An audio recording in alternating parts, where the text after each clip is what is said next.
आजकल बहुत ज्यादा चर्चा में है। सिर्फ 200 साल पहले महाराजा रणजीत सिंह जी के समय हिंदू और सिख वहां मेजॉरिटी में थे, और सिर्फ 50 साल पहले काबुल में 1/3 हिंदू और सिख थे। सबसे ज्यादा पढ़ी लिखी कम्युनिटी थी, सबसे ज्यादा बिजनेस कंट्रोल करती थी। आज क्या हालत हो गए। 1947 में लाहौर और कराची दोनों हिंदू और सिख बाहुल्य थे। पंजाबी हिंदू, सिंधी हिंदू के हाथ में सारा का सारा बिजनेस व्यापार, और सबसे ज्यादा पढ़े लिखे थे। चंद महीनों में खत्म।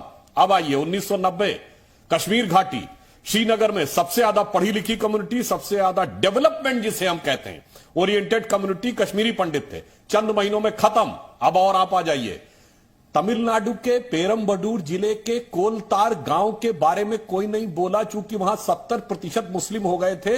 तो उन्होंने यह कह दिया प्रस्ताव पारित करके कि मंदिर में घंटे न बजाए जाएं, इससे हमारी धार्मिक भावना आहत होती है, जुलूस न निकाला जाए। और सेकुलरिज्म के सारे सूरमा चुप रहे। तमिलनाडु की सरकार पीछे रही। आखिर में हाई कोर्ट के हस्तक्षेप के बाद कहा गया कि नहीं, जैसे मंदिर में पूजा होती थी वैसे ही होता रहेगा। मल्लापुरम केरल, उसकी जिला पंचायत ने प्रस्ताव पारित कर दिया 2014 में कि जो शादी की एज 18 साल है लड़कियों की, उसे घटा के 16 साल कर दिया जाए, चूंकि हम मुस्लिम बाहुल्य हो गया है। और कांग्रेस की सरकार थी, इन्होंने मार्च 2014 में केरल की सरकार ने रेटिफाई कर दिया कि हां मल्लापुरम जिले को मान लिया जाए। गजब है साहब। जो दिख रहा है उसका तो जवाब दीजिए और बाकी छोड़ दीजिए। हिंदू मुस्लिम छोड़िए।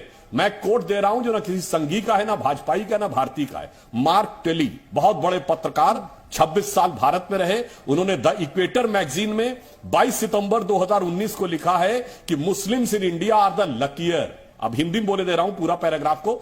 उन्होंने कहा कि भारत में रहने वाले मुसलमान सबसे भाग्यशाली हैं, क्योंकि वो अपने मजहब में जैसे चाहे वैसे इबादत कर सकते हैं। उन्होंने कहा मैं 26 साल दिल्ली के निजामुद्दीन एरिया में रहा।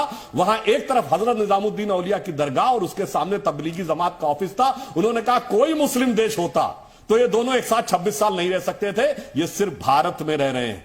क्यों एक साथ रह रहे हैं, जवाब दीजिए।